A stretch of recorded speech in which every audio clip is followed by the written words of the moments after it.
Good morning, ladies and gentlemen. Welcome to the workshop City of Griffin Board of Commissioners, July 27th.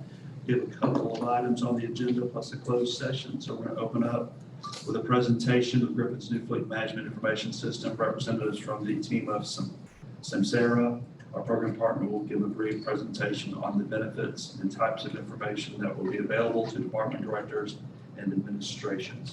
Good morning. Chris Walker, welcome, sir. I'm going to bring up Travis Kirkland and Andrew Phelps. These guys are going to put on a presentation. This is the GPS dash vehicle management system we talked about back in the December, I guess it was, when we were at the retreat. We kind of went through several different options on this and kind of stuck with Samsara. So we're going to let them put on a brief presentation. If you got any questions, ask away. They'll answer anything you got. Thank you, Chris. Good morning. Good morning. Good morning. So thank you for that time today. So we're going to go through a high-level overview of who we are as Samsara and then a basic high-level view of what the system looks like. So as far as who we are at Samsara, we're a transparency organization, and we provide transparency, safety, and accountability solutions to cities and schools across the country. So we had started back in 2015, and we're focused on innovation and fast updates within the system to be able to expand and grow with cities' needs as they change from day to day. So across our organization, we have over 20,000 customers and a lot of logos here based in Georgia, Alabama, Florida. So we have a very deep knowledge of what the needs are within the local state government. And we are focused on growing up beyond that, beyond just the fleet. So today we're going to be talking about the fleet, but overall what we provide is security solutions, visibility solutions within generator pumps, SCADA systems and whatnot, and the ability to tie it all and simplify it into one dashboard. So our focus overall, what we believe is that the quality of life within a city is directly tied to the quality of the ability of a local government to be able to deliver those essential services. And that doesn't start with just delivering an improved citizen experience. It starts from the bottom on up. First and foremost, focusing on improved vehicle safety, being able to make sure that you're putting safe vehicles on the road, that have no downtime, they're able to deliver the services that they are intended to deliver in a reliable manner. Beyond that, once we have safe vehicles and we're able to take a look at preventative maintenance being maintained on a day-to-day basis and there's no dangerous vehicles on the road, we go into driver safety and driver behaviors, making sure that we're protecting our employees and making sure that they are guided and coached in the right behaviors to be able to, again, deliver those essential services. Beyond that, we can build upon that and make sure that we have the right size fleet, the right places at the right times delivering those services. And improved fleet awareness allows us to make sure that we're managing the fleet in a very fiscally responsible manner. From there, we can make sure that we are delivering a very safe service to the community and improving the safety of the community, which then allows a very fast and proactive government to be able to deliver those services and improving that customer citizen experience overall. I'm going to walk through the system. Yeah. So I will kind of show you what you guys are currently doing. So this is a basic overview of what your system would look like. Of course, it would be on a bigger scale than this. So just take, for instance, you've got 5 assets listed here, anything from a backhoe to a front loader. And so at the end of the day, what this will allow you to do at any given time, different departments, city managers, they'll be able to, at any given time, locate their vehicles from not only a physical location, but they'll also be able to do that from an alert standpoint, let's say a fault code of some sort, engine malfunction, driver behavior issue, speeding, whatever. So I'll kind of dive into one of these and what that looks like. So what you'll have here is a year, make, and model of the vehicle. You'll have what that vehicle is labeled within that specific department. You'll be able to see all the diagnostic information listed below. You'll be able to see where that vehicle has been for the day. One of the things that has become aware to us is the constant calling up and saying, hey, your vehicle was going 85 miles per hour through downtown Griffin. All right, so one of the things that this will give you the ability to do is to verify whether that actually took place or not. So how can we do that? All we're gonna do here is we're going to right click, we're gonna search for the vehicle that was near here. So let's say that complaint was done at East Taylor Street. So what I did was just tag there. What I'm able to do in pretty quick fashion is to look to not only see what vehicles were actually there, but at what speed were they doing. And I can see that we've had 5 vehicles near this area, and 18 miles per hour was the highest speed that we could see there. Couple other things that you can do. Let's say that you did have a miss. One of the things that we've identified is sanitation and the lack of visibility there. One of the things that we're able to do is to be able to not only tag when we can't pick up a vehicle or a trash can, and we're able to tag that with a video. And I can play this video. I don't know if the sound's really going to play through or not, but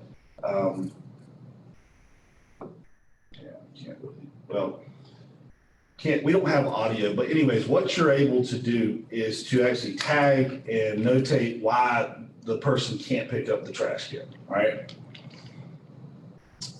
Going back to, do we have any questions so far? Or? Yes. The mechanism that allows you to track the route, how long does that stay in the system? I know you said like you could see for where the truck had been that day. Yes, ma'am. Does it recycle every day, or what's the ability to? Yeah. Like, great. can you see 48 hours back, or how does that mechanism work in the system? Yeah, great question. So that being said, I will show you exactly what that looks like. So let's click on that front loader, for instance. So by default, what it's going to give me is a 24-hour snapshot of where that vehicle's been. But if I wanted to go back in time and see, let's say for 30 days, I just want to see where that vehicle's been for the last 30 days. All I'm going to do is hit the last 30 days.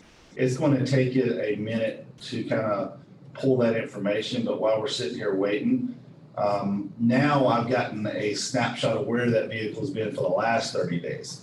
Now, if I wanted to go further back in time, let's say there was an incident on, last month sometime, and I wanted to go back, you can search for a specific day and or time, if that's what you're looking to do. Okay. By default, all the information's stored in the system, and it's in the cloud, so it's not like on one computer indefinitely unless you decide to have a purge of data after a period of time. So you can decide what's best for the city to determine data retention policies. Okay. Perfect. That was it right now. Okay. Anybody else? Cool. Now, another thing that you can do, one of the things that we've kind of identified is real-time visibility, whatever that looks like for you guys, whether that be from a safety standpoint, a geofence, so we can actually put one big geofence around the entire city. So if we wanted to know anytime any city vehicle came in or out of the city limits, we can do that. The other thing is fault codes. So one of the things that we've kind of identified is the fact that if there is a low pressure oil or a catastrophic failure of sorts, fleet management needs to know about this really, really quick. What we can actually do is set an alert. Not only will they get an email, but they'll also get a text message alert in real time. And so we're not having to say, all right, well, we'll look at it when you get off your shift. If there is a major catastrophic failure, that could cost the city thousands upon thousands of dollars. And all we would have had to do is just down that vehicle for the day, put another one in its place and be down the road. So that's just another thing. And as you look through this dashboard, and we can get as granular as you want, but I just kind of want to give an overview of what you can do with the system. Okay, you said fleet management. What all does that? Is that every piece of equipment, fleet equipment, or does that, It'll be what we choose, what we're chosen to put on, and that's up to the department directors. They're gonna, but basically, every piece of rolling fleet that we have that's active will have this on there. There may be some old trucks or old pieces of equipment that doesn't get it. Some of the mowers won't have it on there, but for the most part, we'll be able to look at everything we have and know whether it's operational, where it's at all times, those things.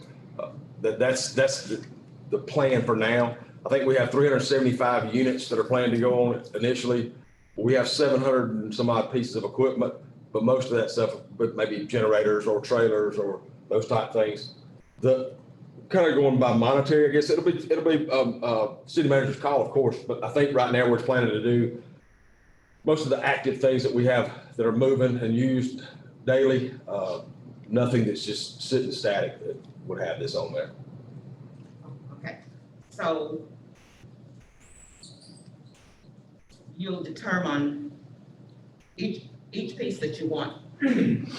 Yes, ma'am. to basically track.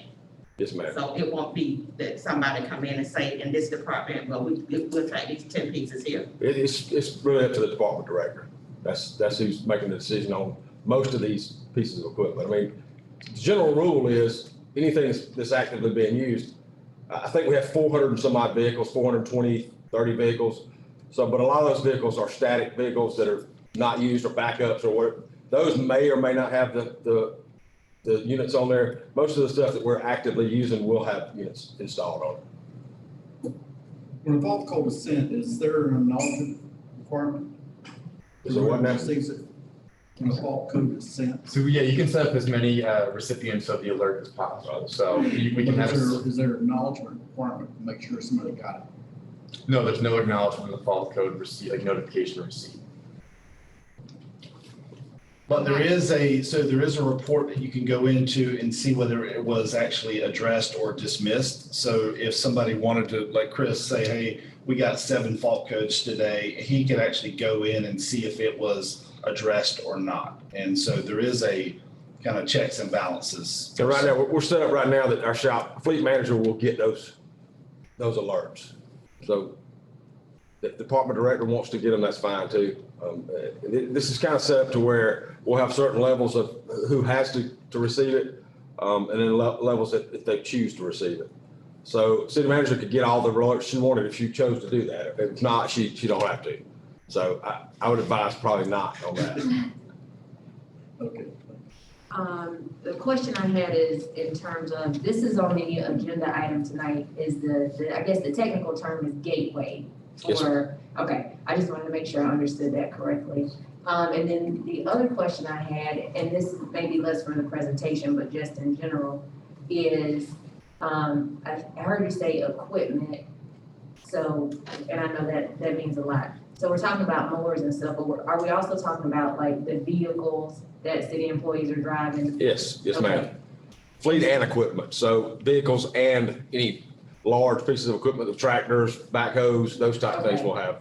And then in terms of us talking about the camera placement, is that on certain pieces? Like how? What I think is going to happen, that's why right now we're not doing any cameras as a rule, but some department directors have requested to use those. Some of the ones that would be a very good fit would be solid waste with the residential garbage pickup or the commercial pickup. They're currently using cameras now, and they're actually having a lot of success with them. One of the things Todd can do is if you go to pick up trash cans and somebody's trash can is not by the road, this camera will catch it. The driver can push a button to mark it. Mhm. And so Todd can review it, send a clip of that to the owner of the residence. They call and complain. Right now, we're spending a lot of time going back and picking up trash cans that weren't put out. Right. So this just kind of solves that problem. For the commercial guys, if there's stuff blocking the dumpster, they got to pick it up.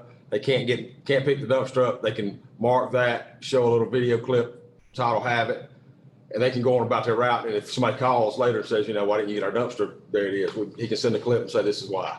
Okay, so in terms of a pricing structure, is the camera like an add-on? It's an add-on. Yes, Okay. ma'am. Yes, ma'am. I have another question. Yes, ma'am. Earlier this year in our retreat, we talked about, what you're talking about, the identifying. Yes, ma'am. But my understanding was,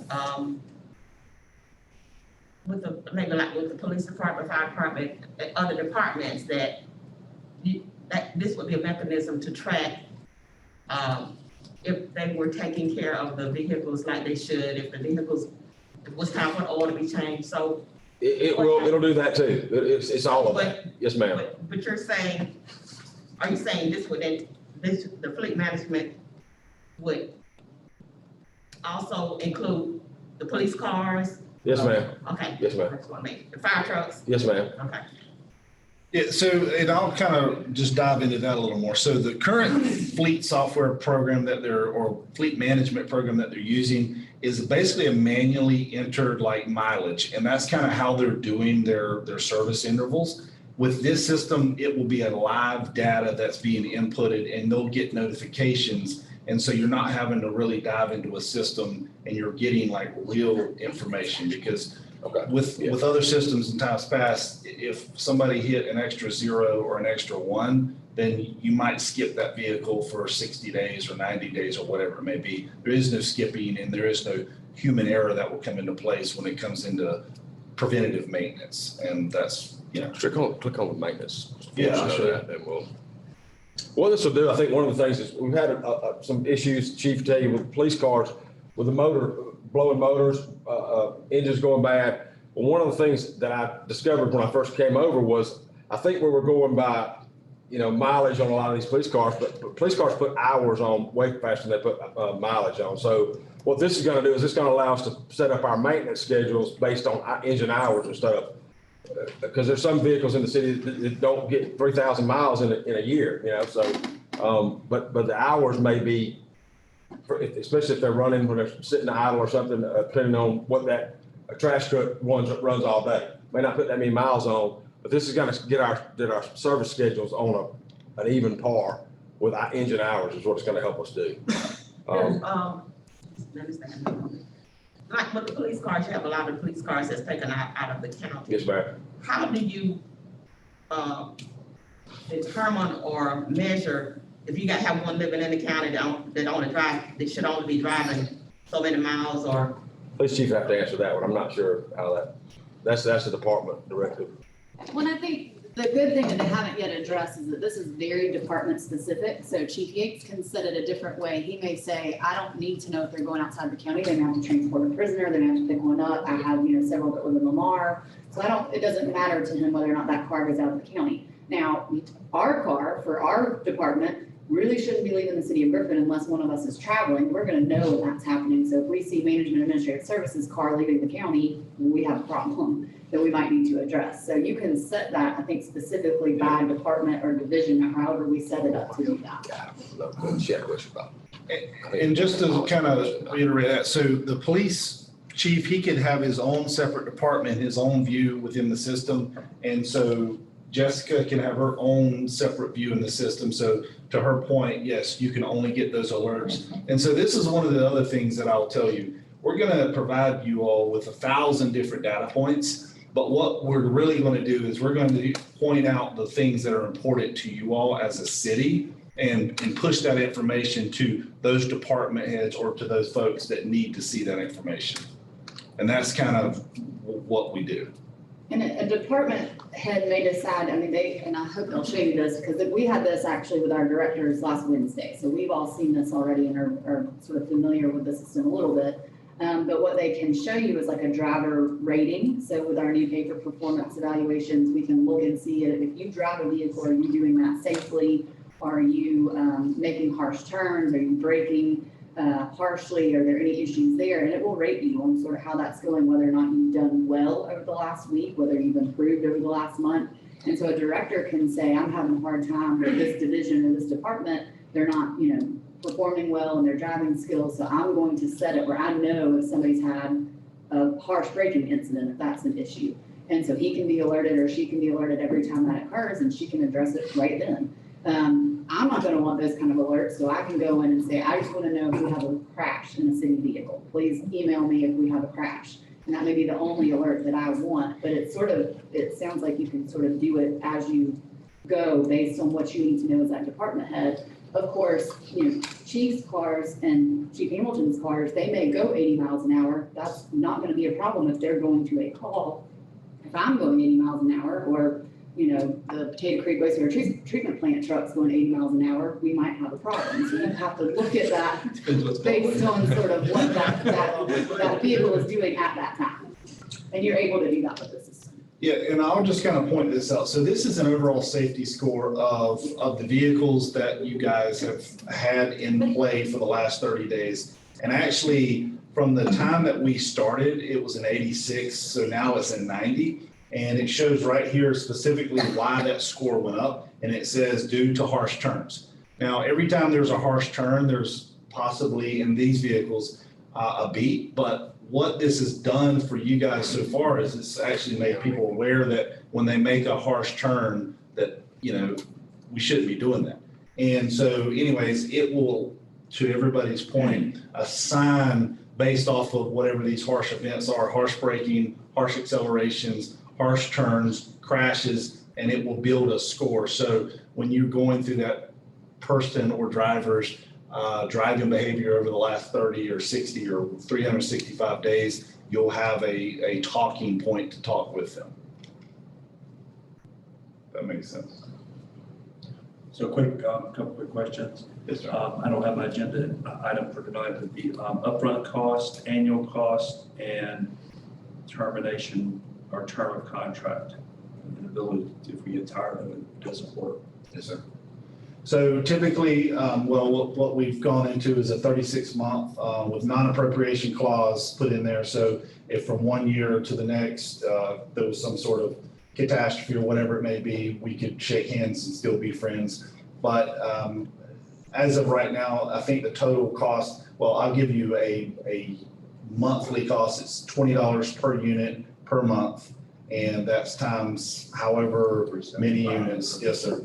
And so you can do the math. And so the beauty kind of the way that we do business is we co-term everything. So if you were to say, you know, let's say in the first 6 months, we just saw a staggering just improvement across the board, and Chris and everybody at the board says, all right, I feel like we should do this on everything that we currently have. You could add, let's say 50 more, and the contract is still going to end at that end of that 36-month term. So that answers your And question. so that monthly cost, is there an upfront setup fee on per vehicle, or is that built No, into that? It's all built in monthly that, so cost? you have one annual cost. And So that's $7,500 based on the 375, we're looking at $7,500 a month, basically. Yes, sir. And you guys are tax exempt, so there's no taxes included, and there is no hardware costs. We provide the hardware to you. I don't think I listed, so this is from Sourcewell too. So Yes, this sir. is their Sourcewell. Yes, sir. And I believe I did not put that on there, but Hey, Chris, have we, this may be just too far-fetched in the future, but this question I'm gonna ask, but looking at this system, have we maybe forecasted what this might save us in cost in Well, terms of? that's what we're gonna get. Necessary. Yeah, that's what we're gonna get from this. And one of the things they hadn't talked about also is engine idle times. Engine idle hours cost cities and counties and government a tremendous amount every year. So one of these things is we can look at that, and directors can kind of, and like I said, this is, we're not, fleet management isn't gonna try to run each department's motor pool. We're gonna assist them, but this is gonna be up to the department directors, what alerts he wants to set, what he wants to look at. But engine idle hours is one of the things I'm gonna be looking at, is because, you know, if we have vehicles sitting on the side of the road, number one, it's not good for the engine to sit and idle without airflow over it. But number two, it's costing money. So we'll know those things, and what we'll be able to do, hopefully 6 months down the road, we'll have a lot of data that we can start using to plan. We can plan, we'll know exact fuel costs, fuels consumed. Those kind of things will be, because right now, we base everything we do on last year's numbers usually, is that how we kind of go about it. So this is going to give us actual real-time stuff, real-time maintenance hours, real-time maintenance cost. All this could be factored in. So we should be able to dial our budgets in a lot better with using this tool. With the tools, they're an industry standard for, I mean, just say an entity of our size and vehicles that we have, do you know that up front, just a forecast of? what? Well, I don't think, I think everybody be different, so I don't know that we have anything to base it on. We could, they could throw some engine hours, they could pull another city up and show you what they're saving Do you have on. another city that you're currently doing? Yeah, pull up. Yeah, pull that up in Athens. So we work with Athens Clark County. So one of the things that we measure for them, they actually use it pretty extensively within their sanitation department. We saw, I believe 50% decrease in harsh events. So the number that turns into is a lower cost, loss. Decrease, 50% decrease in what? Harsh events, so Okay. harsh braking, harsh Okay. turns, crashes and whatnot. What we see that turn into is a decreased loss ratio for your auto liability insurance, and seeing that come on down. You start to see that in year two, and especially when you start bringing that down year over year, that 5-year average that insurance companies look at is really what is going to drive that insurance premium drop. So, I think the idle time and the fuel usage are like the easy numbers to calculate. You can kind of calculate that off the bat and extrapolate that across the fleet. The insurance premium, at least the reduction, the increase that you see these insurance companies lay on year after year, that becomes a quick measurable. And then just general exoneration of drivers, is a big one. I think what we see is either, something happened and you can coach a driver to be safer next time, or, unfortunately that we've seen situations where people can target city vehicles because in their minds, governments print money.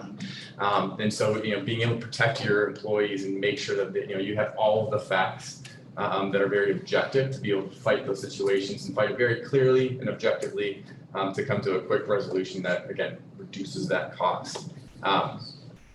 We're looking at some of the things that you'll be able to get now, but also, being an innovation company that looks forward, we'll be able to start looking at your fleet and determining, okay, if there is plans for fleet electrification in the future, we can start gathering that data now and determining which vehicles actually make sense to be looking at for electric vehicles, rather than just randomly picking, a couple of vehicles to test it out and see how that works.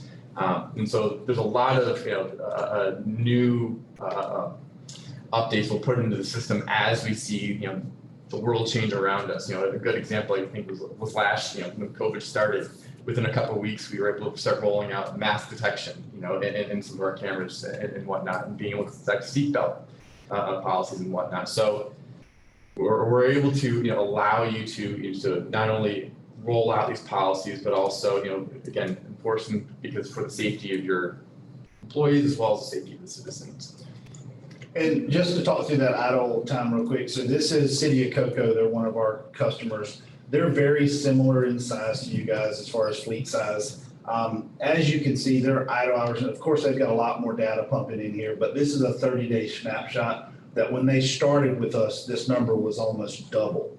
And so you're talking about found money that you guys can really start to trim away. And so by default, yes, are we going to say we're going to eliminate idling? Absolutely not. But if we can start to talk about 10 and 20 and 40% reduction in idle time, that's, to your point, talking about the monthly costs, we're going to start to pay for that, not on top of just the maintenance and the safety and everything else. At the end of the day, what we're really trying to do is bring your folks home to their families and help them through coaching and praising them on how they drive. But at the other end of that is we're going to pay for this system basically by the return on the investment. And so and this isn't going to happen overnight. It's going to be a working relationship with us. We have an implementation specialist that will be specific to you all as City of Griffin. She will help you develop this safety and maintenance platform, and we're not just going to sell you a product and kind of walk away. Because one of the things that we really want to do is somebody calls you up and says, hey, how did Samsara treat you guys? And I'm hoping that the answer is we couldn't speak better about them. And so that's what I'm hoping for. So That question, not that answer. So, do you service any other cities in the state of Georgia? yes, ma'am. I think you stepped out to get your jacket. Athens, Clark County is one of ours. City of Thomasville, Bainbridge, City of Atlanta, Sandy Springs, Fairburn, City of Chamblee, Conyers. Yeah, these are all my personal customers. that I've brought on within the last 12 months, give or take. And yeah, so, What are your reviews for those cities? Are you all successful? Yes, ma'am. The ones I've talked to have given glowing reports of it and savings. And then some of the employees probably look at this as a different way, but as management, it's going to be a great tool for us to be able to, number one, keep our vehicles accountable, keep our employees accountable. But number two, you're going to drive better if you feel like somebody has a way to know if you're speeding or not speeding. I mean, I think everybody's going to do a better job driving and be safer. So, we'll see, but I would think, I certainly believe I would probably make sure I don't hit the speed limit or get close to the speed limit. Hey, Chris, let me help you on 1 second. All right. Everybody looks at these systems kind of from a different angle. I've used something similar in the past in the police department, and some of the incidental benefits that you get from it is occasionally we get the complaints, I haven't seen a patrol car in my neighborhood in 3 weeks, where you can go back and pull the information and say, hey, there was one here on this date and time, this date and time, and this date and time. The other are things like, well, a police officer came by my house, he must have been going 150 miles an hour. You pull it up, oh, no, ma'am, he was going 67. So, and the other part is when we assign people to particular areas for particular reasons, we can go back and look and see if they were where they were supposed to be. So the maintenance side of it is super important too, but some of the utility of it helps us a great deal. So there's a lot of incidental benefits to it. So. what type of training we're going to provide the employee operator? And who's going to provide that? Are you going to provide it or department heads? Yes, sir. So we've kind of already talked through implementation. So with our implementation specialist, she will work, and kind of what we've strategized with is starting out with, I guess, the most tech savvy departments first, and finding a few super users within there, training them so we can have kind of a train the trainer. And so, but I'm not going anywhere, and Kathleen, which is our implementation specialist. And so that's kind of our game plan right now, but things may evolve and change, but we're going to have ongoing trainings as far as when we first 30 days, as far as installing them into the vehicles. And then we will try to figure out how that looks like from a training session standpoint. But then we also have a lot of online resources that folks can actually watch a YouTube and then take a test, and then it won't let you go past that until you move forward with that. So, yeah. One of the other things is the driver can actually pull his own. So not only do the department heads have access to this, the drivers have access to their own, they could get a daily driving report if they choose to do that. And any incidents they have, they would know about it. And so, it's a joint thing here. We're not trying to, just pull somebody in after 30 days and tell them how they've been doing or using it as a tool to chew somebody out. They have full access to that too. That's an important aspect of the system. We want to make sure that there's like a two-way ownership of, again, the safety and the accountability of all the vehicles and driving behavior. So we want to make sure that those drivers know exactly what's going on, so that way they can self-correct. We find that's the best. Is there a self-disclosure program associated with this? If they make a mistake and they're like, oh man, I really turned that curve kind of quick, and again, that's going to be up to the department director. Hey, I did this. I know I did it. We have the possibility for the drivers to get alerts as well. This depends on how each department wants to set that up and what the driver. So it becomes a discussion and how they want to implement that and roll that out. That is a possibility, certainly. We have seen some organizations choose to do that. It really just depends on the. Is there any shared information between different cities? Yeah, absolutely. So we can look at maybe, like you said, Thomasville. We just pulled some up a while ago. Okay. Yeah, the dashboard we showed you, or actually we're showing you right now, is the city of Florida. And then granted, they gave us permission to show this information, so this was not something that we went beyond that. Now, obviously, reach out to the city of Thomasville. We can't pull that up right here, but they can show you, and we encourage that sharing to happen. Okay, this is I guess a policy question at this point. Just so I'm clear, at the point that we are instituting this, it is for fleet management and not employee management. And we are not at this point attaching any penalties or penalizing procedures to this? No, we don't know yet data-wise what Okay. we're even working with. So the first, I would say 3, 4, 5, 6 months even, we're just gonna have this on the vehicles to see where we are. We've done it with these 5 and seen vast improvement already. But I mean, eventually, yes, it would be something where we say, okay, this department, they're out, on the street and they're working in this one spot for this amount of time. They don't need to have their truck on the entire time. And that may be a policy that that department specifically sets for those employees.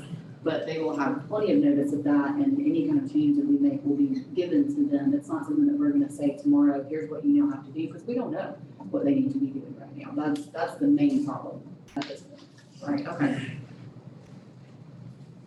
Any other questions?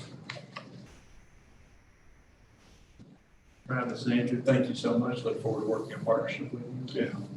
Thank you for the information. Very well prepared. I really Thank you. appreciate it. Appreciate it. Thank you. Chris, good job, sir. Thank you.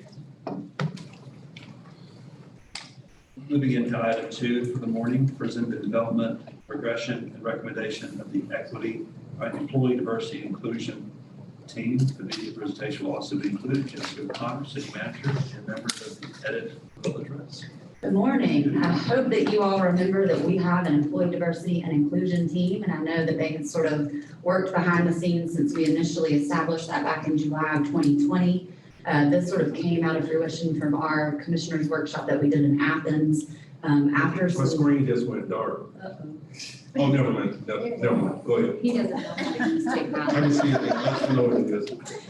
After we had some social unrest, both locally and then of course nationally, we felt like it was best for us to sort of have a conversation that I think was very beneficial, at least in my perspective, about what we needed to do as the city of Griffin, as the Board of Commissioners, as staff, as a community. And so when we came back in August, Mr. Smith established an employee diversity and inclusion team and also asked for appointments from you all to the Community Diversity and Inclusion Committee.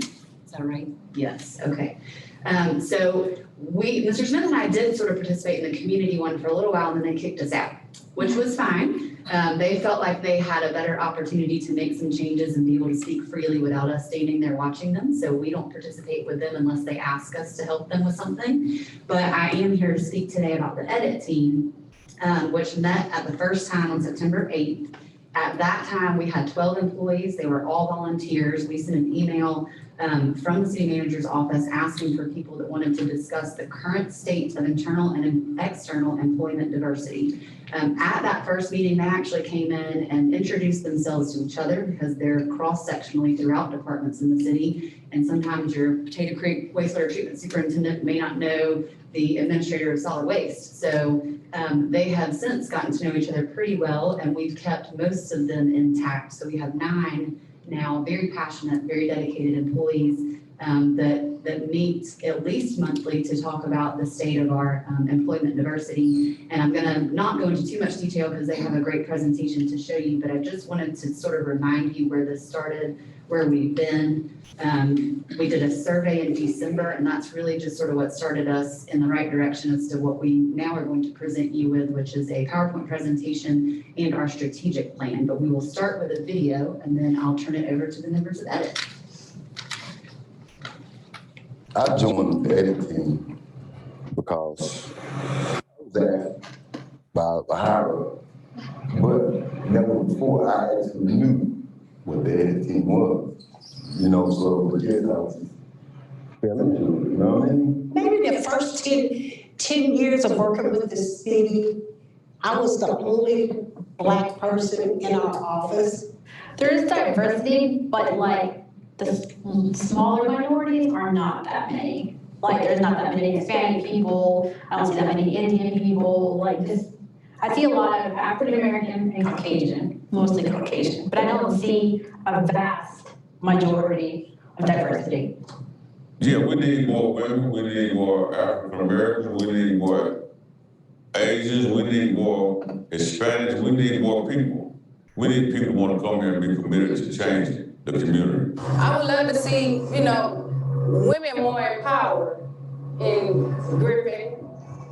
You don't have that a lot in the sideways. There's no women empowered.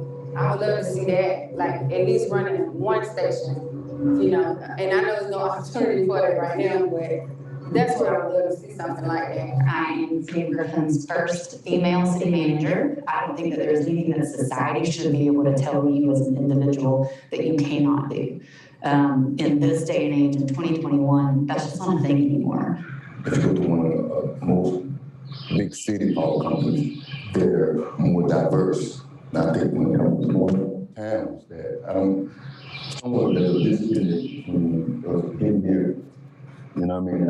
And I don't know what it is. I just think the education part of trying to just, I don't know, inform about what I want to do. I think it's very important to have staff on the workforce right here that's bilingual, because a lot of times customers come in and if we can't help them because we can't understand them, they leave frustrated. And if they leave frustrated, they tell their friends and their family that if you go to the city, you won't be able to get the service that you need, that we're not, you know, I guess, friendly or whatever, and then we get that rep.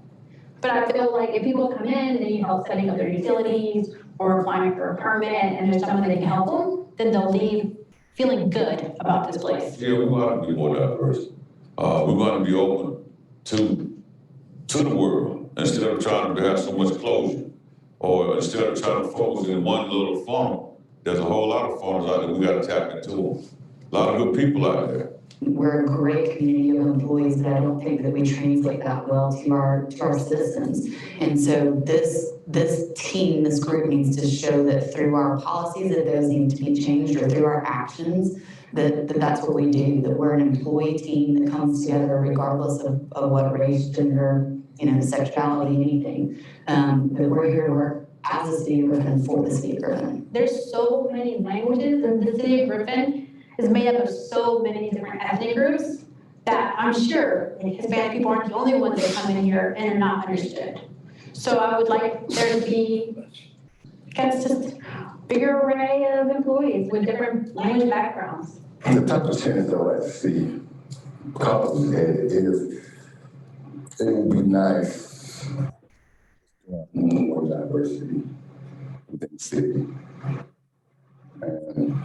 But if you get more diversity, I think it will really change, I guess, people morale and just let the whole city of Griffin know that, yes, we are one. So we know this is actually a whole here. For some individuals, but still diverse as one. That makes sense? All right, cool. I am one Griffin. one Griffin. One Griffin.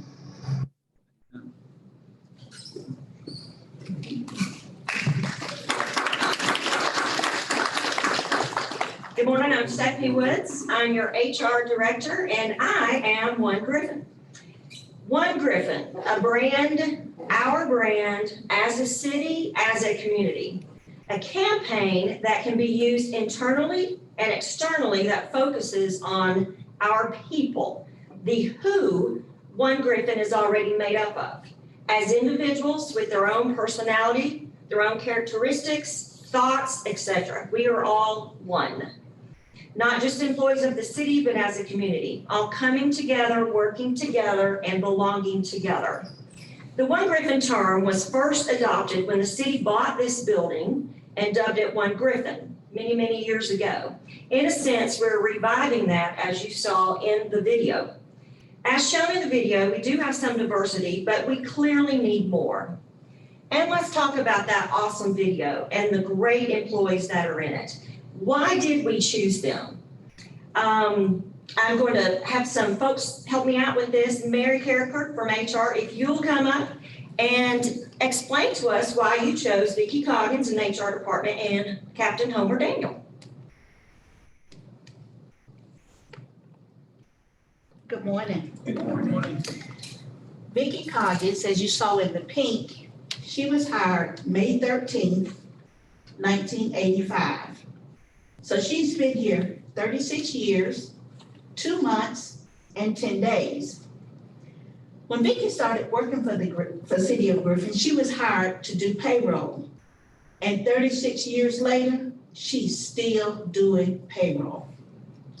I know some of you may think that it's a handicap to do one job and be in one department for 36 years. Well, let me tell you about my experience working with Vicki. I think she has every piece of paper that's possible, every note from 1985 up until now. She has the ability to give you the previous employments if they worked here before, how long they've been here, or if they was vested. All they have to do is walk into the office and she can give you that information. So Vicki has been through many directors and city managers. And she's also been through several payroll updates. And yes, 36 years later, she's still here. So yes, Vicki is an access to the city of Griffin because she made a job a career. She is dedicated, determined, and dependable, but still one Griffin. Homer Daniels. He was hired March 25th, 1984. 37 years, 4 months, and 2 days. Police officer, sergeant, lieutenant, now captain. That's amazing. Homer knew he wanted to be a police officer when he was a child playing cops and robbers. And as he played, he always wanted to be the cop. So this type of work was in his blood. Being a police officer, Homer has taken on many tasks. Some he liked, some he didn't, but he was determined to get it done. He was driven to be more and became a sergeant. Being a sergeant was a little more challenging, but he still had more drive in him. He was not one who just sit behind his desk and he wanted to get involved in the community. So he did. And now, 37 years, 4 months, and 2 days later, he's captain of the City of Griffin Police Department, doing just that, being involved in the community and in young children's lives, trying to lead young people in the right direction, being a very strong pillar in the community. Yes, 37 years, 4 months, and 2 days, he's still trying to make a difference. And yes, another one Griffin.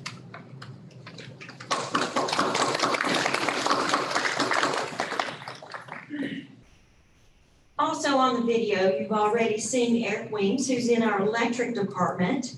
And interesting for Eric, he's in a department that is primarily men, and he's only one of 2 Black men in the department. He also has a department director who is a female for the first time. So he brings a lot of different perspective in the video and comments that he has said about that. Eric, would you like to add anything to that? Yes. I will. Okay, do you want to come up? Yes. Okay. That's what you guys can hear me. How you doing? Hold on, the room is getting dark. Don't, please don't. Don't let him bully you. Okay, y'all seen the video right now. I said a lot, but what you don't know, the stuff I don't know, didn't tell you, as it relates to me being on the edit team, is that I am a veteran. I'm Black, of course. I'm a veteran, and I got 2 kids. Both of them are biracial, and both of them says that, I guess. I'm a senior. I'm an elderly man, so I don't know how that pertains to the group, but yeah, that's a lot of box check. I graduated from Griffin High in 1993. I've been living here my entire life, except those 3 years I was in the military, Navy. But yeah, that's it. Thank you. Well, and he almost pulled the car when he was little, because his head is so large, he ran out in front of the car. It's a long story, but he made it through that, so. I bet there's some stories about Mr. McCord you could share. Yes, there is. You also saw Carla on the video. Carla works in our solid waste department, and I'm going to ask Dominique Reilly to come up and talk about how Carla got chosen. Good morning, and thank you for your time. I chose Carla because I remember when we got an application, Richard came in and said, we have a female wanting to drive for solid waste. And everyone looked at each other like, oh no, this is not gonna work. A woman driving a trash truck, it's not gonna happen.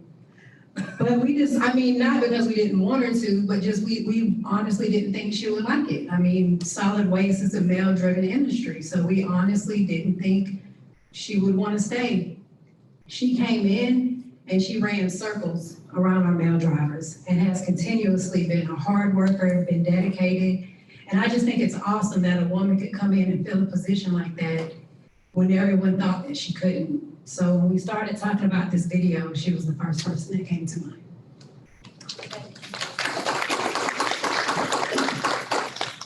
You also saw on the video Christina Ortiz, who is Hispanic, and we have very few Hispanic employees. It was great to get Christina on the video, which actually was a great suggestion by Brian Miller, who couldn't be with us today. And Christina has been critical because we have so few employees that can speak or understand Spanish. So we're very challenged with that. So we're happy that she's here. She goes down a lot to customer service to try to assist when she can. But that is definitely an area where we really need more Hispanics, or we've even talked about as a group, some of us would like to learn Spanish so we can help those customers. And our last person on the video, finally, Mrs. O'Connor, our own very own Georgia Trend recipient of the 40 Under 40 Award, and now our fearless female leader. And it's an honor to work with Mrs. O'Connor. So you have one Griffin, various employees, not just different in size, gender, color, hairstyle, smile, but by personality. Goofy, some are really goofy, some are happy, some are serious. Kind of as you see on the cover of what is our strategic inclusion plan, our employee diversity and inclusion strategic plan, just some random photos that we have of employees. And that actually came about from a concept that Daniel Hancock had, who was our economic development coordinator. She could not be with us here today, but it was her vision of doing this and showcasing the different personalities and the people that make up one Griffin. So this is the cover of our plan. She did that with Brian Miller's help, and the way we did that is they actually set up a photo booth at all of our different locations to try to get as many employees as possible. Hey, just stand in front of the photo booth and take your picture. And so it was a really big deal. We have hundreds and hundreds of photos of employees that we can use for many different things as we continue with edit or whatever we decide to do with the pictures moving forward for the One Griffin campaign. So we're very proud of that. And I laugh when I see some of the pictures because you see the goofiness and the fun and the smile, and it shows that we really do have a great team. So that is our cover. We have our own logo as well, which you also see on there, which is One Griffin. And this was Brian Miller's concept, and all of you know he's so creative and so talented. And he really thought about, let's have the logo match what we have with Griffin now, so it blends together, but let's make sure we have it as individuals that make up one. So when you look at the zero or the O in the one, you see three bodies, and they're all individual, as you can kind of tell with the white outline, but they're all there together making up the one. So we're pretty proud of how the logo came about and appreciate Brian's help with that. And we all have our shirts on today, so we're proud to be wearing those.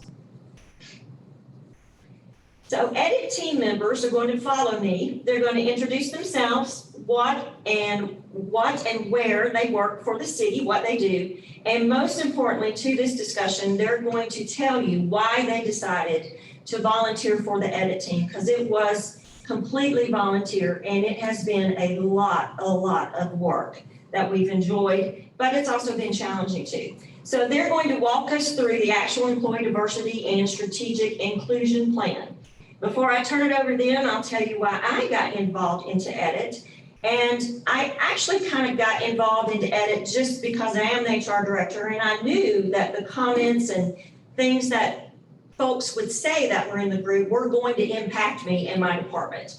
I also knew that I had the statistics a lot of the data that they would need to determine where we were would come from the system that's in HR. So I really got involved initially to be there for support, to hear what was said, and then I just couldn't keep my mouth shut, and I just kept getting more and more involved, and I think that we're going to accomplish great things together. A lot of the stuff that Edit has suggested that is in the plan are measures that HR will work on, so that definitely impacts me and my team. So I'm excited about that. I'm proud. I think that the presentation they're going to give you today shows their hard work and their dedication to this. So I'm going to turn it over, and I'm going to ask Robert to come up first, Robert Clark, and start off our plan.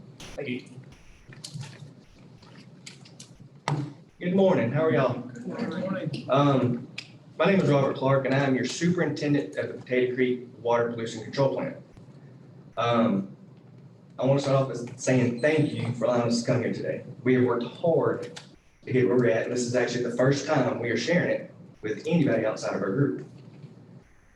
I chose to join Edit because I wanted to make a difference. I know I could make a difference. When they sent out the email to volunteer, it was one of those moments you felt heavy on the heart. I needed to do this. So I did, and luckily enough, I was accepted to be a part of this team. As we go through this today, we're going to be sharing with you our goals, our performance measures, surveys that we did, and what the future holds for this team. Today, we're going to share with you our plan to edit today for a better tomorrow, and let it be designed to be a pillar of One Griffin. With that said, I would like to introduce Dominique to give a little more of a background on what this plan holds.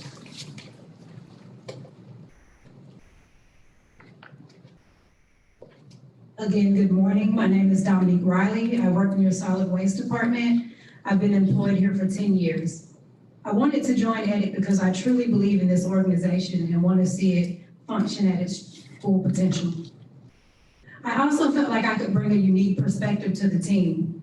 When I was younger, there were not a lot of mixed race kids in Griffin. So other than my siblings, I didn't see a lot of people that looked like me. And because of my family's financial situation, I was forced to grow up and provide for myself at a very young age. I mentioned that to say, I know what it's like to be the youngest, to be the only one, or to be one of few on a job. And I wanted to be a voice for all of the unheard voices that are out there. In June of 2020, a diversity training workshop was offered that concentrated on understanding and overcoming conscious and unconscious biases in order to connect with those of different backgrounds. I personally attended that workshop. The goal was for those who participated to leave with a common language of communication with coworkers through cultural competency, understanding both conscious and unconscious biases, and how to overcome that using connection and communication. While attending the workshop, I witnessed a lot of discomfort on some of my coworkers' faces because of the difficult topics that were brought up. This let me know that more work needed to be done in my organization in order to ensure that we are all properly heard and understood. In September of 2020, the city manager's office asked for volunteer employees who would be willing to engage in open, honest, and possibly uncomfortable conversations. This group would be called EDIT, Employee Diversity Inclusion Committee. In the beginning days, EDIT's role was to evaluate the state of internal and external employment diversity and ways to provide more diverse and inclusion within the workplace. The team's first order of business was to develop a survey to identify backgrounds, evaluate the present understanding of diversity and inclusion within the city.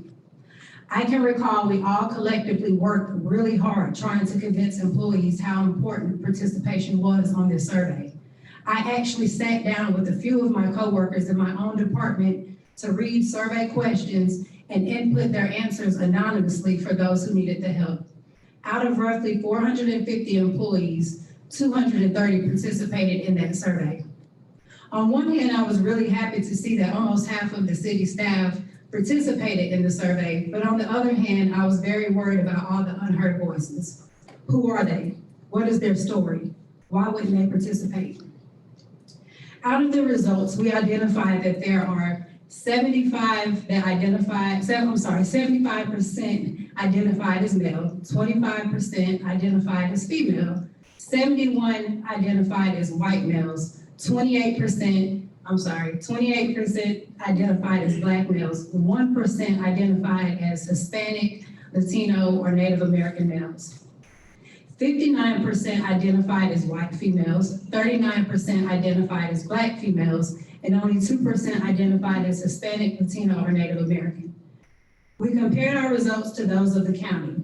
They were reported as 52% identifying as female, 48% identifying as male, 61% identifying as white, 35% identifying as Black, and 5% identifying as Hispanic, Latino, or Native American.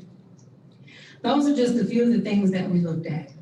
Based off of the results of the survey, the following goals and objectives were made.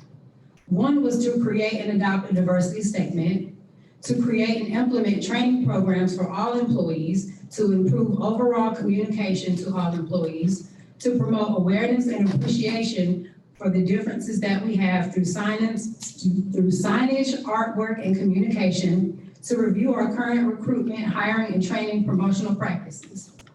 This concludes the brief background that I gave on EDIT. I truly look forward to serving you all. Thank you.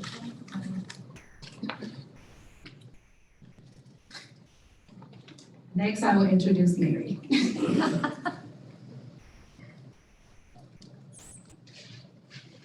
Good morning again. My name is Mary Carricker. I work in HR. I've been with the city for 23 years. So the reason I wanted to get on EDIT, I want to try to make a difference for our employees. As you all may know, HR get a bad rap sometimes. I want to try to help as much as I can, and maybe turn that around for the city of Griffin. So I'm going to tell you why diversity inclusion is important. For the purpose of the strategic plan, we believe diversity refers to our collective differences. It is what makes all of us unique. Diversity is a state of mind. Diversity is just enrollment percentages or welcoming environment. Diversity exists when you go above and beyond, being aware of the differences to the point of actively including people who are different from you and me. These differences include, but not limited to, ability, age, disability, gender, learning and work styles, life experiences, religious affiliation, and sexual orientation. Inclusion. Inclusion is a continuous act of acknowledging, accepting, and respecting our diversity. This ensures that our differences and similarities are fully interwoven into who we are as an organization. It is our conscious effort to ensure that all employees are represented fully. Now we will hear from Eric.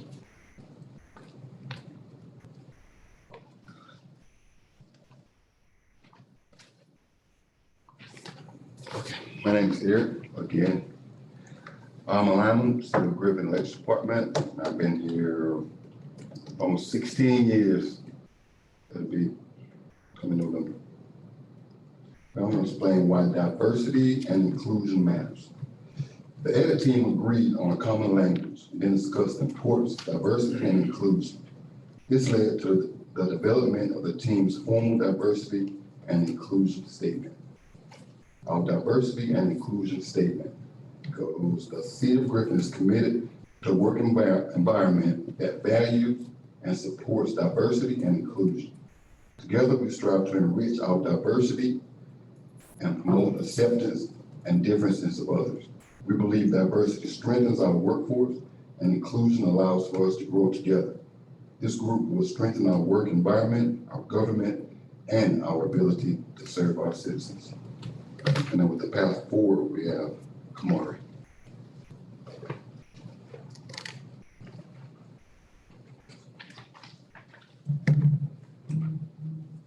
How are y'all doing today? Sound good. My name is Kamari Dennison. I work with the fire department. I don't know if you can tell, unfortunately, I might not be the youngest member of EDIT. There's some young faces over there, but I am from Miami, Florida. So from Miami, raised there till about, yeah, I saw your shirt, you know. From Miami, there till about 5th grade. Down there is a different mixing pot culturally. What you deal with every day, day to day, Hispanics, blacks, whites, everybody just comes from everywhere and you just pick your spot so you meet everybody.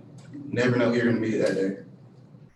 When my family chose to move up here, threw me out completely. I was new mixing pot, I gotta adapt, I don't know how things are set up here, terminology's different, all this and that. So when this group came up, I was like, well, I feel like I can help with that, me being at a younger age.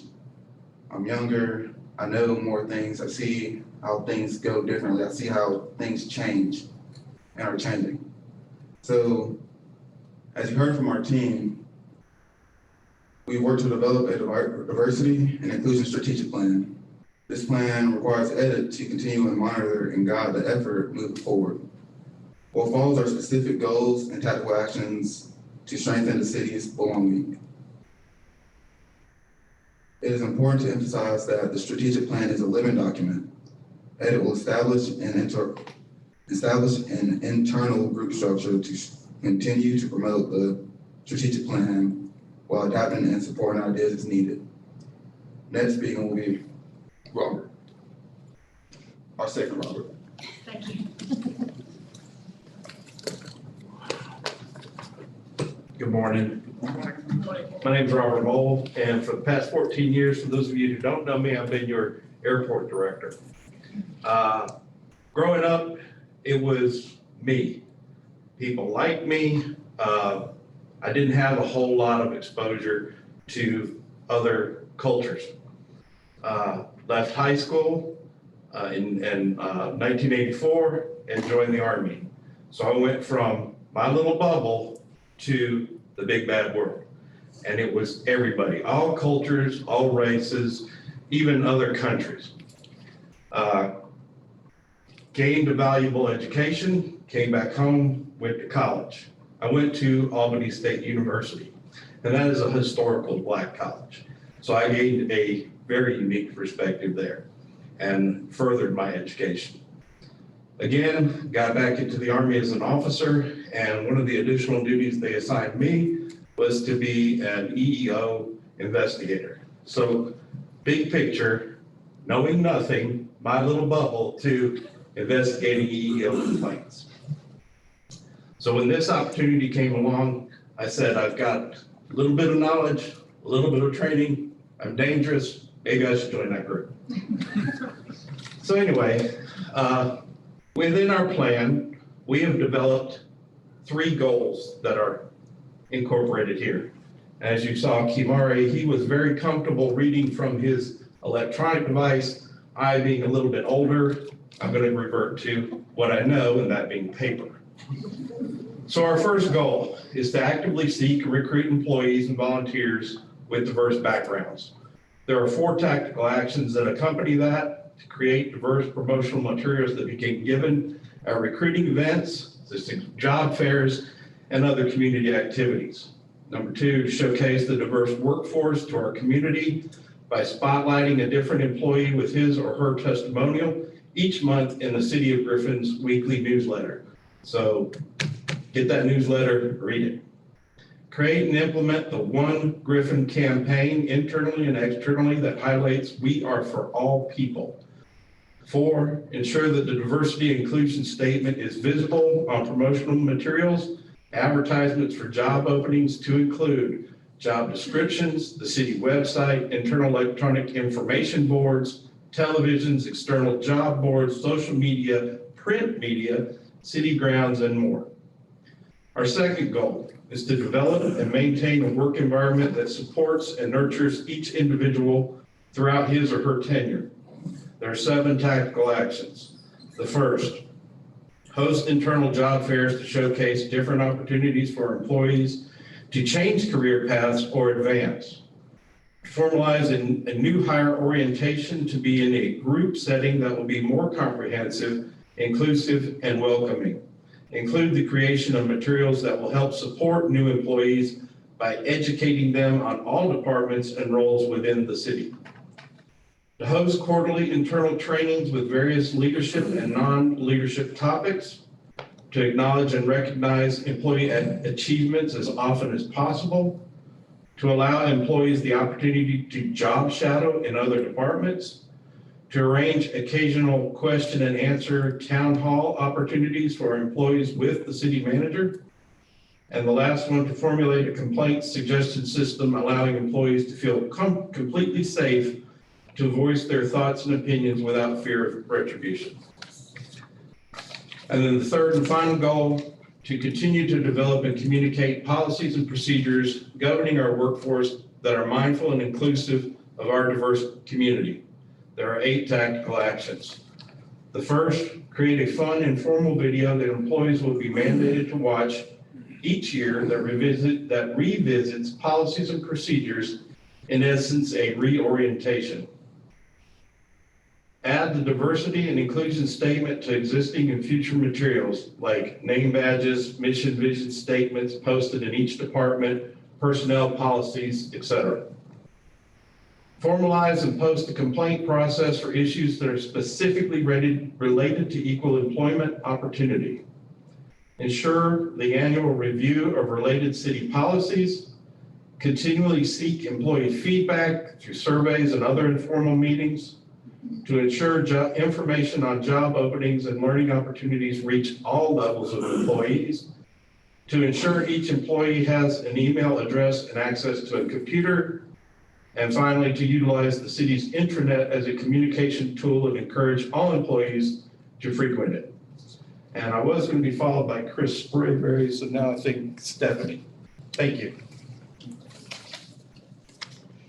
Hello again. I am speaking on behalf of Chris Sprayberry, who had a family emergency, cannot be with us today, so our thoughts are with him. Chris was and has been a critical piece of this entire team and process as he got the survey out there for employees and compiled the data, et cetera. So I'm going to talk you through a couple of the questions on that survey as we talk about our strategic plan performance measures and what we're going to do moving forward. The survey that we did was sent out to employees back in December. We started working on this survey and what we were going to ask in October. And it took us a couple of meetings to finalize what those questions were going to be, because we knew it needs to be the right question, and are we prepared for the answer? We may not like the answer, but we need to see. So we had 18 questions. I'm going to read 4 of those to you just to kind of give you an idea of what we asked. When individuals answered the survey, they would either answer strongly agree, neutral, disagree, or strongly disagree. So one of our questions was, I believe the city respects individuals and values differences. And we had 66% of those who participated, again, which was 50% of our population, who said they agreed. There were 18% who said they disagreed, and there were 16% that were neutral. And we talked a lot about neutral. And we kind of thought, if you're saying neutral, you're just not comfortable saying, but you're probably disagreeing. So we knew we had a problem. And so I'm not gonna say that was a complete surprise, but we were obviously disappointed to see that that number was so high. Another question we had was, I believe employees of different age, race, ethnicity, gender, and disability are valued equally. And we had 63% agree, 20% disagree, and 17% that were neutral. Kind of the same ratings as the first question. The next question really got us talking a lot. I have personally witnessed or been the victim of discrimination while employed at the city. And there were 28% that agreed to that, and 15% who answered neutral. 56% disagreed. And this is obviously a concern because even as the HR director, in my time here, I haven't had anyone come to me with a complaint of discrimination that they had witnessed or been a part of. So clearly it's happened, but people aren't comfortable coming forward. One last question, actually two more. One is, I believe the city provides a safe environment to voice discrimination matters without fear of retaliation. We had 51% agree, 24% disagree, and 24% that were neutral. And so that kind of told us the answer to the question right before that. Our folks are not comfortable coming forward for whatever reason, and we need to address that.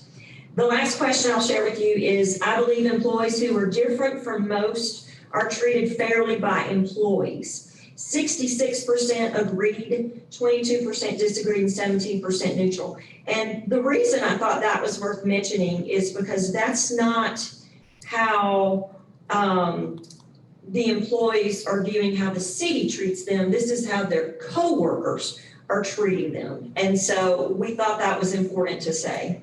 So again, those were just 5 of the questions of the 18-question survey. I think all the questions were very well. We would probably use the exact same questions in the future, and that way we can analyze the differences from year to year. We probably add some more to it. We obviously want to have more survey participants, and so that's something we're already talking about, is how do we get more people to answer the survey? And it was completely anonymous, but we do think the thought may be out there with some employees that, yeah, if I'm doing this on the computer, there's a way they're going to figure out it was me. And so we've got to change that line of thinking as well. So we will compile data moving forward. We'll compare it with former survey. We're also going to look at data that we can get from the HR system, which will show things such as a percentage of race, gender, age of employees, new hires, promotions, management. It's important to see how we trend moving forward. We also want to look at the number of diversity-based activities that we do or that are available for employees, and of course, recruitment events for potential employees. Once we have that data, we want to identify needs and areas of concern. We obviously want to develop outcomes for growth and address those needs. We want to communicate that. And again, we're excited to be here today. This is the first time we're actually communicating anything about the edit plan. We want to communicate that and then reassess moving forward. And lastly, I am going to turn it over to Alexa Robinson, who is going to talk about edit and the future of edit, and officially, I guess, walk us through the end of the presentation. Alexa.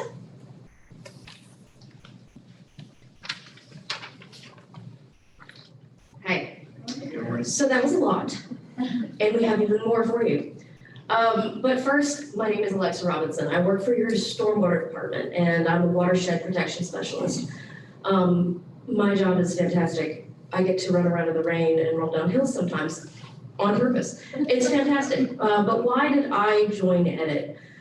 My childhood was a little crazy. I grew up on a cow ranch, and I'm half Hispanic. My father's from Costa Rica. We had people in and out of our house of everything, all different things, foods, clothing, music. It was fantastic. So when this opportunity came up, like Robert said, I felt like it was something that I really could come forward and assist. But even more so, to talk about what I'm going to talk about next, I have to emphasize that we have this group of people who came together. We didn't know each other. We got to get to know each other. And that was something that was truly wonderful, because a lot of the ideas that you saw today, heard about today with this plan, are this culmination of this group. And so we got to know each other and get to learn these differences, but how we can all support each other. So after working on the videos and the plans and the surveys, it became very clear that unless we were able to create some kind of internal structure, that this could possibly fall apart.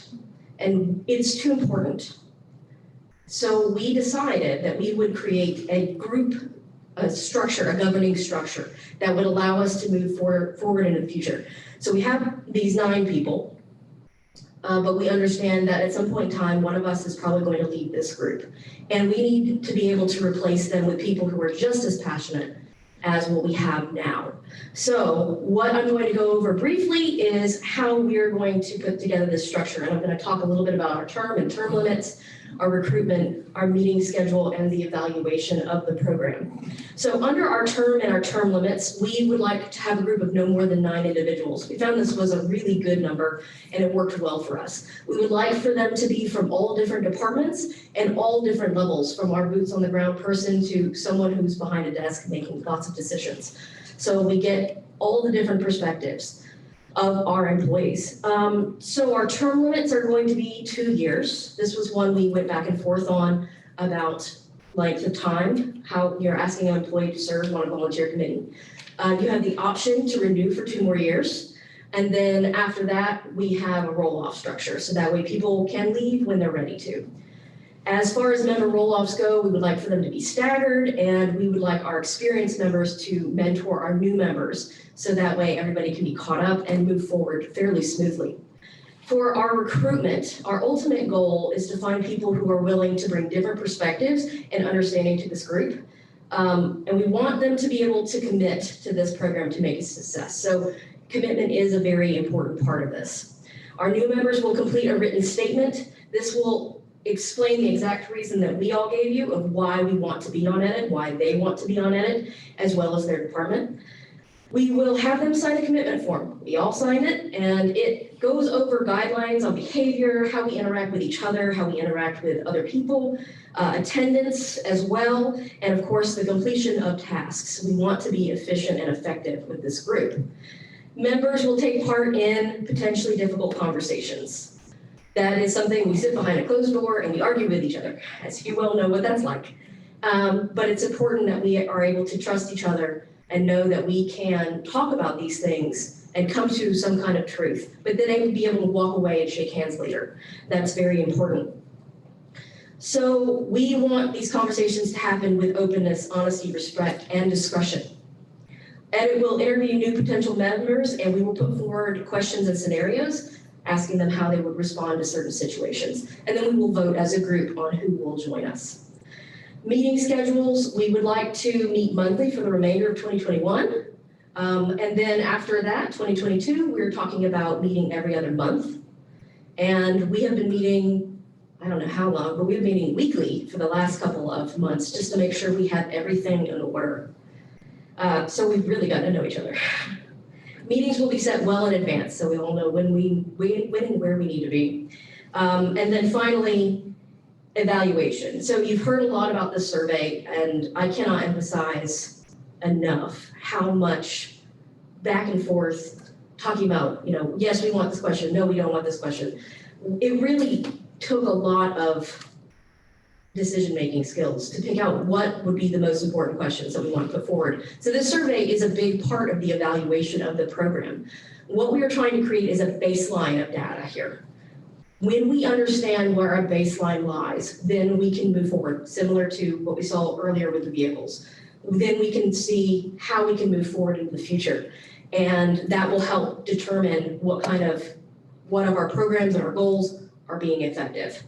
So we sent it out digitally via SurveyMonkey, so it was third party.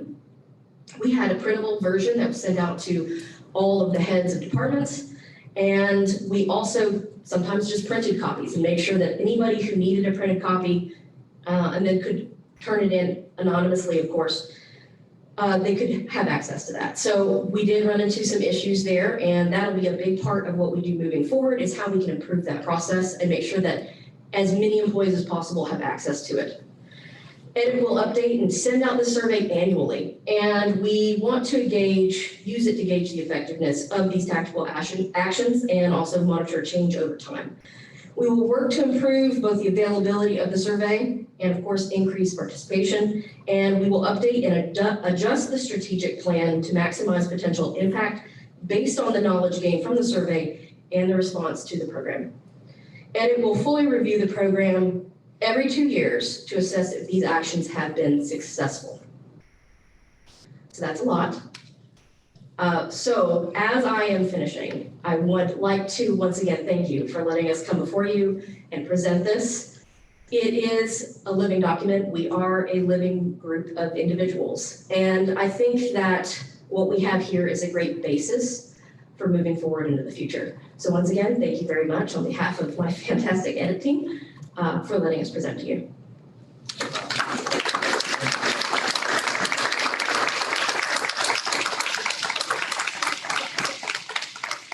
I think you can tell they've really worked hard the last almost year. I will say, I sort of forgot to mention earlier, but these notes that I brought from Historic City Hall were sort of where we started in the orange. Those were some of the things that they all said that they wanted to see as a goal from this group. And we've been pretty consistent in keeping that throughout the strategic plan. They've sort of evolved based on survey results and those kind of things. And then our diversity statement I wrote out and wanted to have up here as well. That's what Eric read to you. We are mainly just making sure that y'all are okay with us moving forward with this. This is sort of a day-to-day operational thing, but I'm very proud of it and the work that they have done. So I wanted to make sure that y'all were aware of it and that this is a plan that we will be using to make sure that we can create some diversity, more diversity and inclusion than what we currently have.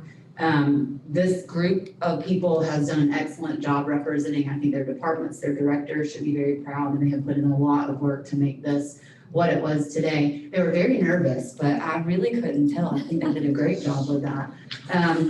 So I'm excited that they're with us. I'm excited that they're employees here.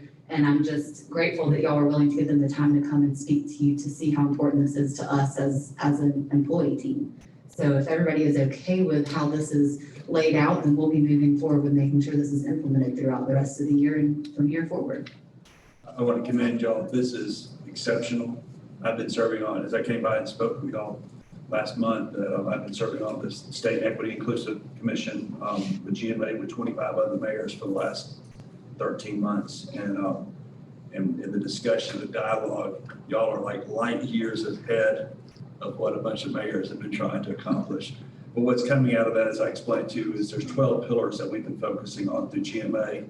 And like we have City of Ethics, City of Ethics, we're going to have a category called City of Equity and Inclusiveness, that each city will have an opportunity to work on those 10 pillars. And the first cities that end up with 3 or 4 of the pillars in terms of different requirements will be a bronze level, having 5 or 6 of the areas accomplished based on this criteria will be a silver, 7 and 8 will be gold, and then cities that accomplish 9 or 10 of those objectives will be a platinum city of equity inclusiveness. So hopefully a lot of what you have accomplished already will put us light years ahead of everybody else, as well as what's going on with the citizen committee. And my hope is that we'll be the first city in the state of Georgia to be a platinum level city of equity inclusiveness. And I just want to commend each of you for your commitment and dedication to Mr. Connor and Mr. Smith's vision of bringing it all together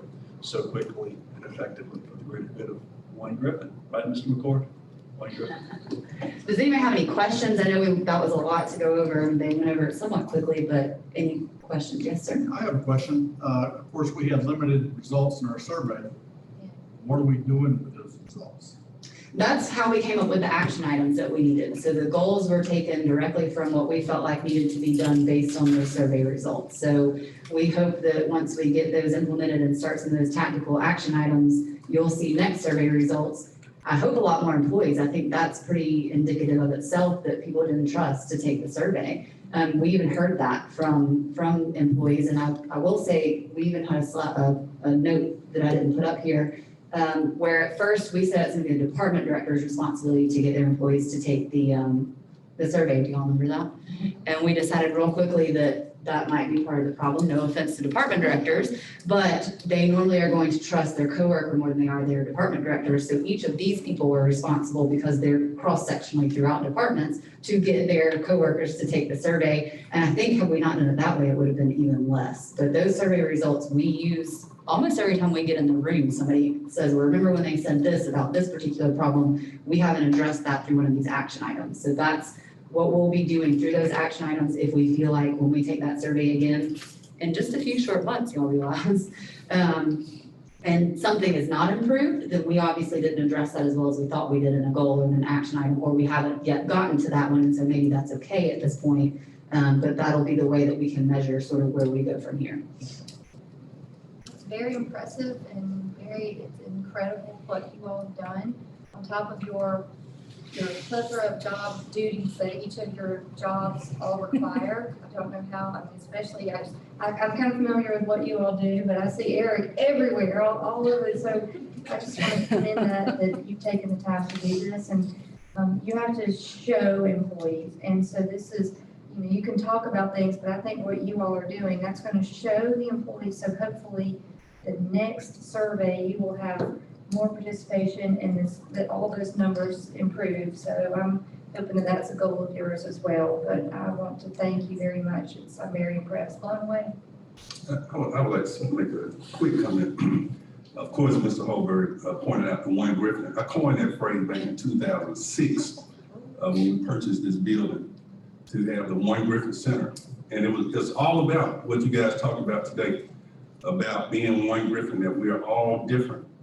But what I really want to see, and I think you have set the table as employees to see it spread amongst everyone, everybody in here, everyone on this board, that we have to look at our community as not being stagnant, that the world is changing in front of us, that we got to embrace diversity and inclusion, whether it is employee related, whether it is housing related, whatever the case may be, that people in our neighborhood are going to have to understand that as a community, our employees have set a good blueprint for the rest of us to go by, that we're going to have to live with each other on this planet and in the city of Griffin. That is just part of life, that we don't want to be left behind. As Mr. Holberg stated, we want to be the first, we want to be the platinum, we want to be out in front of this thing. We led the state in stormwater utility, the first. We led the state in having a police officer at the school resource officer. All of that stuff started in Griffin. We're the first. Now we got a chance to be the first in being diverse, looking for ways to include everyone. So when I see One Griffin, and it is a great day for our city, our employees, and just hopefully we will keep this motivation going with everyone, that everybody takes that to heart, and we will truly be One Griffin. Thanks. So I guess I'll kind of piggyback off what Commissioner McCord says, whatever. So first of all, I'm super impressed. Not just because I'm sitting up here, but this is really solid work that you guys have done. And you should be very proud of yourself. Yes, we're all giving you accolades, and I think everyone else is impressed, but you should individually be impressed. Like, it is really impressive work. But to piggyback off of what Rodney was saying, so many times there are programs in Griffin that are trailblazing, and we find ourselves making these presentations and receiving these accolades. So I would caution you to get more comfortable with your presentation, because it is very likely that you will find yourself in somebody else's room having to explain to them how you guys were so successful at implementing this program. I see you shaking your head. No. I'm representing the state level. But realistically, that's why I said you should be impressed. It's very quality work that you guys have put together. And it's not anything to kind of take a slight nod to. It is trailblazing. And it is something that I think other cities will look at and say, well, how did you get it done? Or how did you guys come up with these ideas? So I'm just going to caution you, get your speeches ready, practice in the mirror, do what you need to do, because you are an instrument of change. And when people look around and they see, wow, it actually works, it actually can happen, they're going to want to know how you guys did it. And so you should be prepared to be willing to show somebody else. Just as he said about the stormwater and the resource officer and all these other things, you are another shining example of how Griffin is willing to set the bar very high and set those expectations around. So I'm sometimes not very proud to sit up here because sometimes we suck and it just is what it is.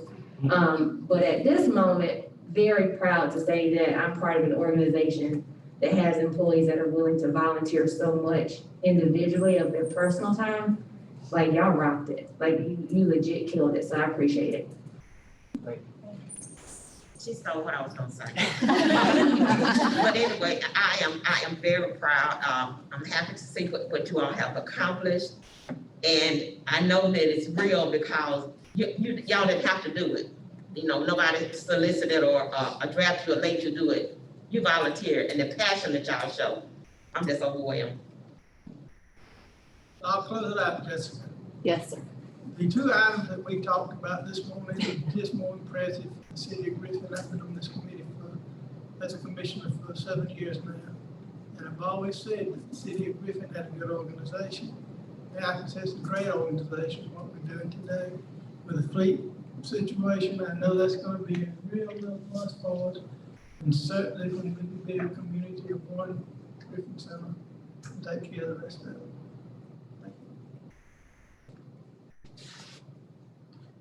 Mr. Connor? I think Commissioner Tinsley, you want something? Yeah. Anyhow, the company I retired from Delta Airlines after 44 years. The last probably 25 years of my employment there, we did a lot of surveys, you know, how employees felt about managers, how they felt about each other. You know, and that's all well and fine, but it's what you do with those surveys. How you implement change. Change is necessary. And it's up to you guys to talk to your fellow employees to get them to participate in these surveys. And yeah, there's a lot of distrust. I will admit myself. You know, sometimes these surveys come out and you're like, well, they're going to know who participated, who said negative things about upper management. And I was part of upper management for a while. But it's what you do with these surveys, how you implement change. Don't just let them sit there and just stack up like, well, we got all these, we got, you know, whatever percent, you know, from this group, percent from this group, do something with it. Make a change. Thank you for your participation. And I will share, Commissioner Flowers, it actually has already happened. GMA asked me to speak at our convention. And so on equity and inclusion, and I asked this group yesterday if I could pretty much just, I'm going to say borrow their PowerPoint today because it's so good, there's no need to change it. So I'm going to present what they have done, and I wish I could take all 9 of them, 10 of them with me. But I'm going to I've already told them they're probably going to get contacted and they need to be prepared to talk about it, to whether or not they want to share the strategic plan is up to them. They told me yesterday, we stole it from some city in North Carolina and adapted it to our own, so we'll share. But I'm going to let them, that's their plan. They did that, so I'm going to let them speak for themselves, and I'll tell whoever wants to talk to them about it to call them. So we will be presenting that in a rapid fire session that Sunday at 2:15 for anybody that wants to hear. But that has already occurred, and I'm really excited to send this on to GMA and let them know that this is what they've done here in Griffin. So.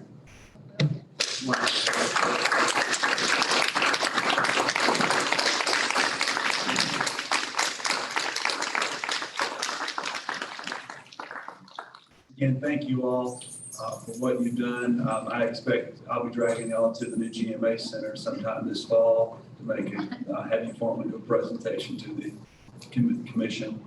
We'll Zoom it or figure out how to make it. But this is just from other stuff that I've seen from other communities. Y'all are first class and best, and I'm proud of you. Moving into our final item today is consider executive session pursuant to OCGA section 5014(3)(b)(1)(b) for the purpose of authorizing negotiation to purchase, dispose of, or lease property. Do we have a motion to go into closed session? Mr. McCord with a motion, Mrs. Ward with a second. All in favor, please join us.